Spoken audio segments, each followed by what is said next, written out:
Assalamualaikum warahmatullahi wabarakatuh. Terima kasih teman-teman yang sudah ngeklik channel Vilas Chess. Kali ini aku akan sharing tentang mematikan raja dengan benteng 2. Jadi kalau posisi seperti ini, benteng melakukan pembatasan terhadap raja. Lagi-lagi kita akan mematikan dari sudut, bisa ke bawah dan juga bisa ke samping. Oke, kita langsung aja. Kalau misalkan kita ingin mematikan ke sudut ke bawah, kita harus membatasi terlebih dahulu jalur baris kelima ini dengan apa? Dengan cara benteng ke G5 untuk rajanya tidak bisa melakukan ke petak C5, D5, kemudian E5. Kalau dia raja ke E6, kita bisa tarik jauh-jauh benteng ke A5. Lalu dia raja ke D6.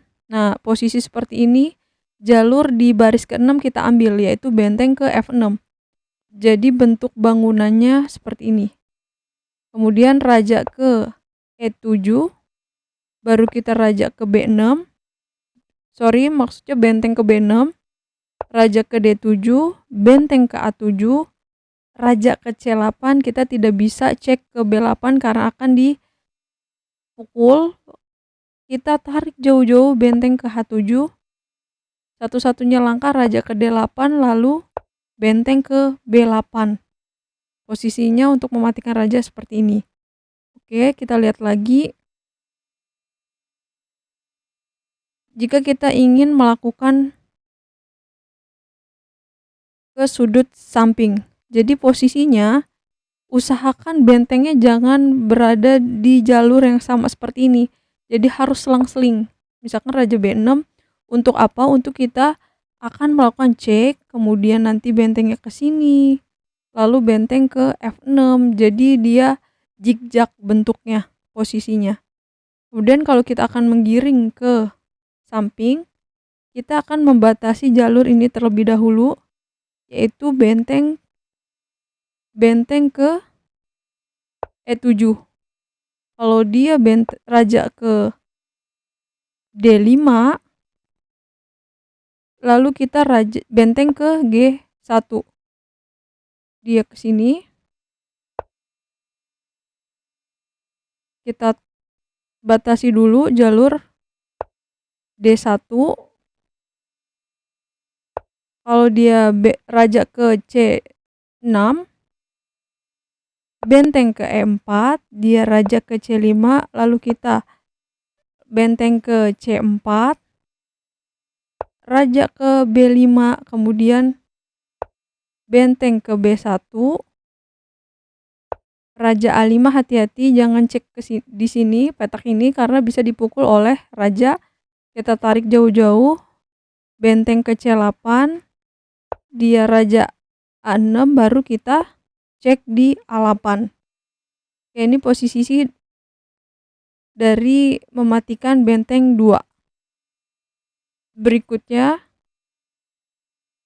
sama saja kalau kita punya 2 menteri, jadi kita batasi terlebih dahulu jalur yang akan kita giring rajanya, yaitu menteri ke C5, raja ke B1, menteri B6, raja A7, menteri ke A5 posisinya. Kemudian benteng sama menteri pun hampir mirip.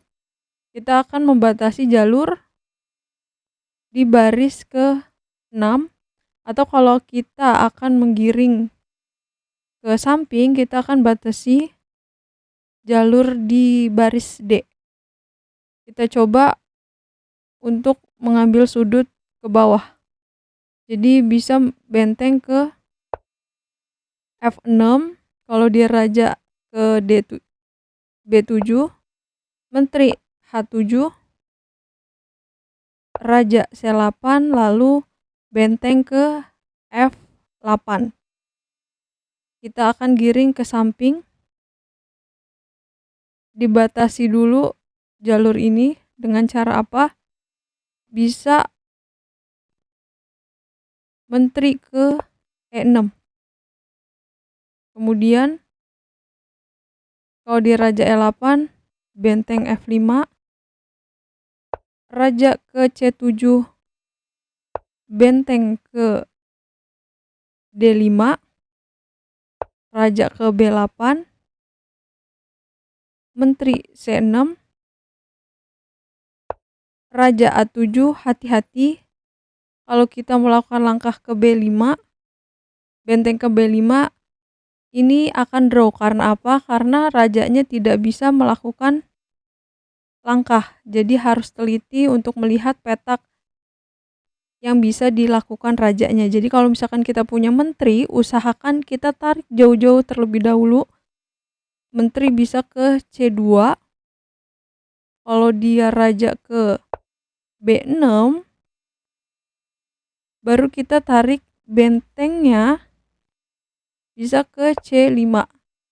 Untuk supaya raja ke B7, baru kita menteri B6, raja ke A7, baru benteng ke A5. Jadi posisinya zigzag untuk melakukan cek raja di A7 seperti ini. Oke teman-teman, ini saja tentang permainan akhir.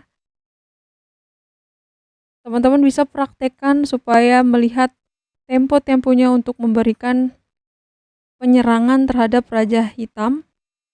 Oke, ini aja, semoga bermanfaat.